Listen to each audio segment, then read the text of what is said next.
అనకాపల్లి జిల్లా రోలుగుంట మండలం అర్ల పంచాయతీ లోసింగ్ గ్రామంలో 60 మంది విద్యార్థులు 1 నుంచి 5 తరగతి చదువుతున్నట్టుగా 2025 అలాగే 6 నెలలో గౌరవ డిఓ గారు అలాగే ఎంఆర్ఓ అలాగే ఎంపీడీఓ అధికారులందరూ కూడా లోసింగ్ గ్రామాన్ని సందర్శించారు.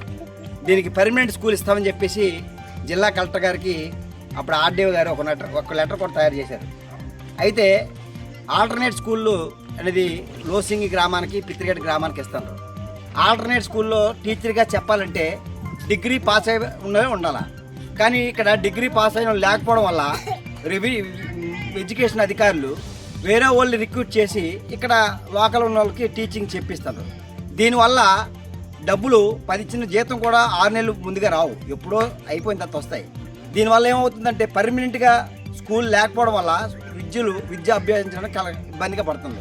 ఈ యోగాంధ్రలో మాకు ఒక స్కూల్ ఇవ్వాలని అలాగే మా పిల్లలకి స్కూల్ కావాలని చెప్పేసి అంగన్వాడీ సెంటర్ కావాలని చెప్పేసి ఈరోజు యోగా ద్వారా ప్రభుత్వానికి నిరసన విద్యార్థులు తల్లిదండ్రులు తెలియజేయడం జరుగుతుంది. ఎందుకంటే గౌరవ కలెక్టర్ గారు అలాగే గౌరవ విద్యాశాఖ మంత్రి వారిలు ఈ లోసింగ్ గ్రామం అనేది రెవెన్యూ ఒక గ్రామం. ఈ గ్రామంలో సుమారుగా 280 మంది 300 మంది జనాభా ఉన్నారు.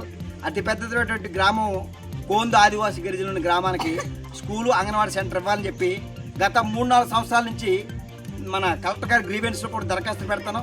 అనేక పత్రికలు కూడా బాగా రాసి, కానీ లాస్ట్కి వచ్చేటప్పటికి మాత్రం ఆల్టర్నేట్ స్కూల్ ఏదో 7 నెలలు 8 నెలలు ఇస్తున్నారు. దీనివల్ల చదువుకి ఇబ్బంది పడుతున్నారు.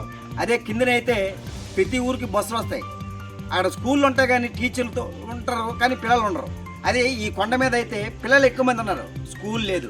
అందుకని మీ స్కూల్ ఇవ్వాలని చెప్పేసి యోగాంధ్ర సందర్భంగా యోగాతో ప్రభుత్వానికి తెలియజేయడం జరిగింది. వెంటనే స్కూల్ ఇవ్వాలని చెప్పి కోరుతున్నాం. Hot news.